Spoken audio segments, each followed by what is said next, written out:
19 days have crawled by since that brutal Argentina versus Spain final on July 19th, but instead of the dust settling, things are only getting worse. Chiqui Tapia steps forward to reveal he directly admits to systematic, coordinated attacks targeting our national team. Instead of letting us move past the drama, those wild conspiracy theories are dragging us straight into the belly of the beast. But wait, there are other damning videos you need to see. I do not understand. Just listen closely to what Chiqui Tapia says because it is absolutely wild. It is like some people cannot stand seeing Argentina win trophy after trophy, or maybe they just hate seeing the Argentine people celebrate and be happy. In a country like ours, during every single match, they systematically targeted our deepest, most personal vulnerabilities to tear the squad apart.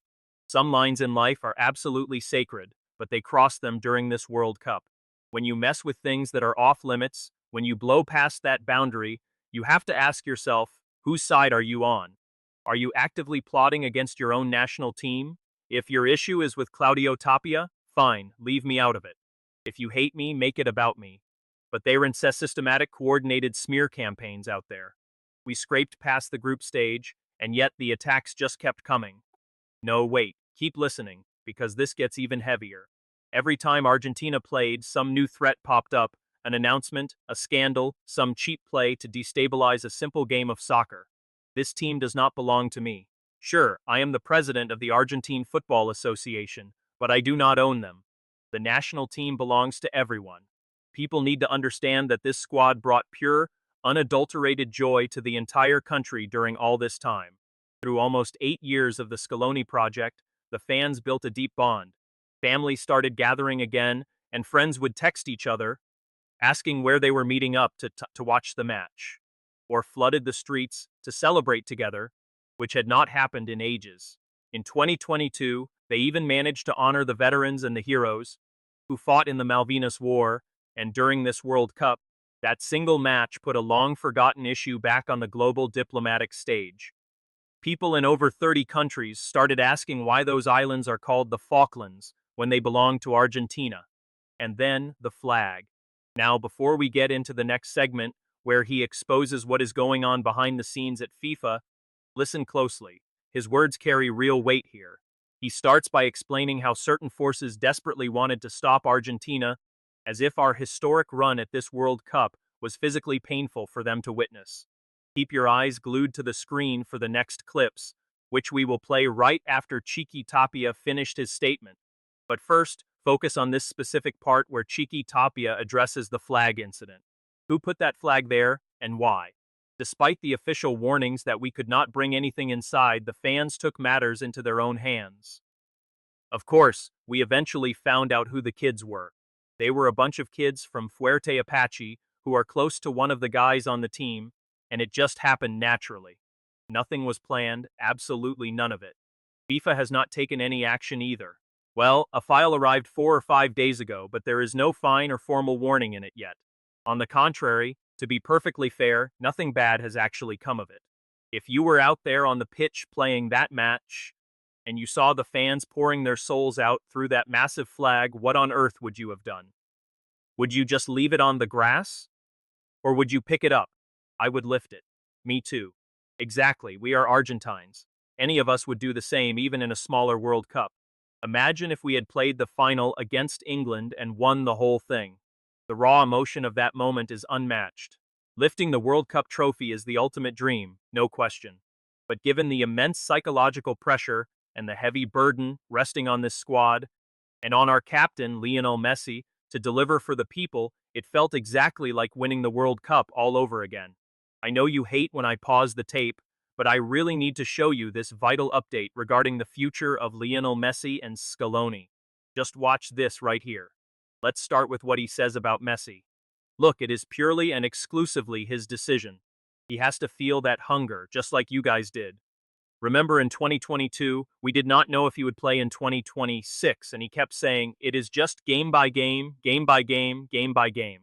We saw an incredible version of him, if it was not actually the absolute best version of Leo at this World Cup. So, we need to leave him alone and let him enjoy what he loves most, which is playing soccer, while we keep enjoying it too. Then, he can make whatever decision he feels is right for him, you know? Because look, Fideo scored some massive, incredibly important goals. So many crucial goals. I watched him play, and you all saw him in the local league. Fideo was absolutely ready for the World Cup.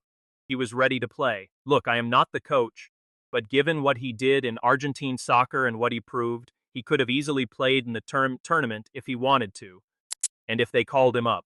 So look, you have to be respectful of those choices. Fideo made his decision, and maybe I was just teasing when I told him he rushed into it, but he felt fulfilled, like he could not achieve anything more with the national team. He felt it was his time, and we have to respect that. Now, look at what he says about Scaloni and his future with the Argentine national team. Let's check out this clip right here. Whatever decision Scaloni feels is right, we simply have to respect it. I have to respect it. I cannot keep the gringo chained up if he feels he lacks the drive, or if he does not see a clear path to make things even better. Quite the opposite. I want him to be happy. After everything he gave us, we should all want that for him, even if it hurts, and even if we end up asking who comes after the Scalonetta. Inside or out, he is my plan B and my plan C, always Scaloni. We will get to the other clips in a second, but first, look at this massive blow he lands on the club directors and the teams themselves. Seriously, watch this, because he also mentions wanting to lead the 2030 World Cup as president, but then he drops something else entirely. Check it out, let's roll the clip. Personally, I really do not like that. If your club has a representative who shows up and raises his hand, do not go turning around and bashing him afterwards. If you do not like it, show up to the meetings yourself, or just stop complaining. I have a great relationship with the vice presidents of that club you just mentioned, and they call me up directly saying, Chiqui, we need CONMEBOL to advance us the payout money for the Copa Libertadores. And I am the very first one to pick up the phone, call Alejandro Dominguez, and have AFA send a formal letter so that club gets its participation advance. I actually do it. There are teams that cleared their transfer bans solely because of the steps this president took for them. We could host a whole stage in our country in 2030. What do you think when you are standing here? Do you want to remain president of Argentine soccer or not? Of course I want to stay. I want to be here for 2030 because we have worked hard for this. I want to be president of that World Cup.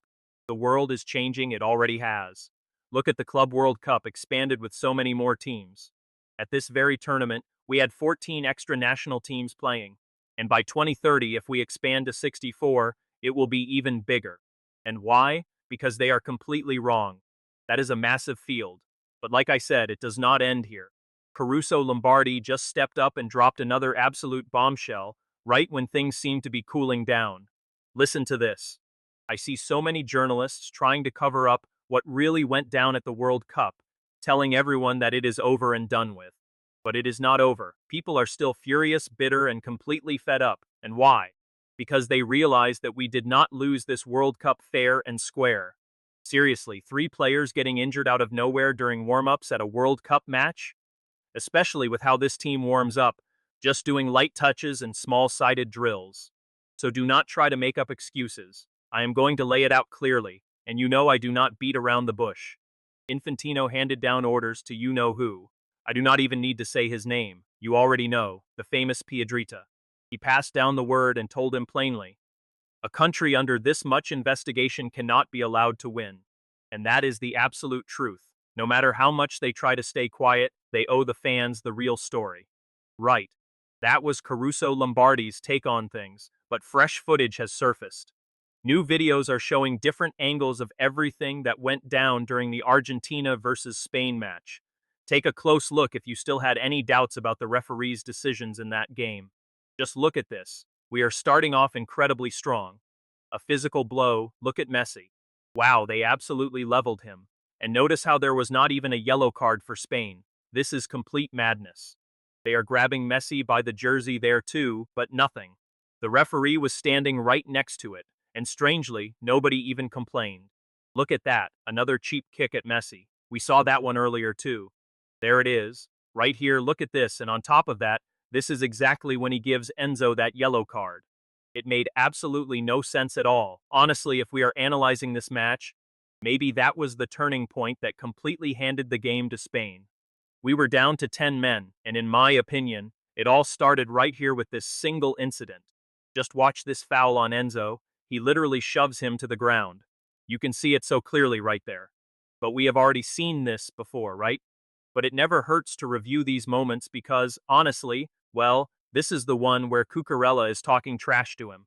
We already saw that, but now look at this part. He just jumps right on him, and there too. This is absolute madness. Seriously, look at this, guys. This is the incident with Cucurella, and it is just hard to believe. Argentina was on the attack here, literally two fouls at once. Look at that. How did nobody complain? It is so weird because if you look at the VAR, watch what happens in the back. Just look behind them. It is just mind-blowing, honestly. Oh my god, every single time I watch this footage, I swear I just get angrier and angrier. I do not know what you guys are feeling. That play by Cucurella? Seriously, why on earth did they not demand VAR for these plays? I keep asking myself that, you know? And even in the future, these are the kinds of massive questions that still have no answers. Let me know your thoughts down in the comments. And please, if you have not already, make sure to hit that subscribe button. Please do, because we literally have hundreds of thousands watching these videos. But only a tiny fraction of you are actually subscribed. Less than 1%, honestly. We have almost 1 million views overall, yet only about 3,000 subscribers. So please, hit that subscribe button if you are new, and turn on those notifications so you never miss any of our upcoming videos. We have some huge videos coming up soon, so stay tuned.